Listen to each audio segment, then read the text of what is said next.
What's up, Piper? It's Matthew Angelini here, doing my book report on The First Agreements. I just want to start off and say, I know one of the questions is if you like the book. I'm pretty sure, yeah. But I haven't read a book in a long time, and I actually really did enjoy this book. I read a couple pages every night before bed, and I try not to get distracted by my phone a lot.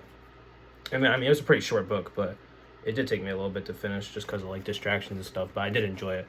But so the first question is, what was the book about? So obviously the book's about the Four Agreements, but it talks about the man, the smoky mirror, and how he realizes that everything is connected. And the mirror is your true self, and then the smoke is all the negatives. And so for the first agreement, just to talk about it, the first agreement is to be impeccable with your word. So this is the most important agreement. It's the most important and the most difficult to honor, because as human beings, we have the opportunity to always be able to express ourselves, and communication is key for this. So if you say something and you really mean it, show people that you mean it. Don't fall for other people's opinions because they might know more people than you or be more popular than you. And in the one chapter, I did write it down. It talks about a story about the mother and the daughter was singing, and the mother yelled out for her to shut up. And I mean, this happens in the everyday classroom with just student to student, student to teacher, teacher to student. So just don't be silenced. Second agreement is don't take anything personal. I'm gonna come back to this one for a later question, but I think this is, for me, the biggest agreement, because definitely as an educator, students are gonna say things to you that they don't really mean, but it might come out as they don't like you, and it's important to not let any of this get to your head. Yeah, so I wrote down, don't take anything personal, because they're most likely dealing with your own problems with their they're taking out their feelings on you, their problems, and students are gonna do this. It's just I guess the nature of the game, and it's important that you stay confident. Third agreement is don't make assumptions. The problem when you make assumptions is that we believe that they are the truth. So if you assume something and you keep assuming the same thing, you're going to ultimately end up believing that it's true, and that's just not good. And in the story, Ruiz points out that assumptions are dangerous because we create stories in our minds, and then we base things off them, and we suffer that when the reality doesn't match the story we made up. So if we assume something's going to happen and it doesn't happen, we get devastated, and that's just not what we want to do as human beings. And then the final and fourth agreement is to always do your best. And this is something that I live by. Anything you do, I want to do it 100%.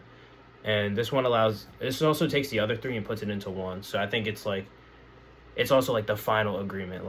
You have to have the other three agreements down in order to always give 100%. And in the story, Ruiz emphasizes that you're doing your best doesn't mean pushing yourself to exhaustion. And that's something I wanted to touch on, because it's not doing something your hardest, running a 100-meter sprint and then being done. It's doing that consistently. Consistency is key. And yeah. The second question was, what was my biggest takeaway from the book? This was what I was talking about earlier. I wanted to go back to the second agreement, and it is to don't take anything personal. And I feel for me, growing up, I was short, undersized, so in sports especially, I always took things personal, and it just put a negative mindset in my head. And I feel this book focuses a lot on why you shouldn't take anything personal, and it makes really good points into that. So that was my biggest takeaway. The third question is, how do you plan on incorporating this into your life, if at all? And I think I could use all four agreements in my life, especially as a future educator in everyday situations. For not assuming things, like I said about the students earlier, and how I just touched on the for confidence, don't take anything personal. If you incorporate these things in your life, your everyday life is definitely going to get better. So that's how I plan on doing that. The next question was, did I like the book?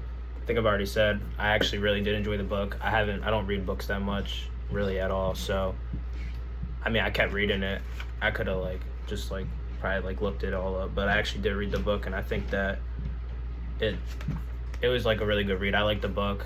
I read it a couple nights before bed for probably a week, a couple pages every night for a week and a half, and I really did enjoy the book. Yeah. Next question was, do you feel as though this can help in your life? I think, yeah. I mean, I think I touched on this already, but using the 4 agreements in your everyday life can definitely help, like, to reduce stress. The the assumptions thing is really important, like not making assumptions of something that's going to happen, so when it doesn't happen you're not disappointed. I think this can just totally just benefit everyday life. And then for the last question, it is for any other thoughts or opinions I'd like to share. I just think this book, like, assigned it for the class to read, was very, like, useful, like a really good idea. I mean, it teaches, like, important life skills. Like, it touches on everything, like communication, the assumptions, decision making, making sure you have a voice, like things like this, like, that are very important for educators. So I think, like, sharing this to a class full of future educators was really, like, good thing for you to do. Opinions on the book, I did really like it. Yeah, I think that was all. Yeah, that's all. Thank you. Matthew Angelini signing out.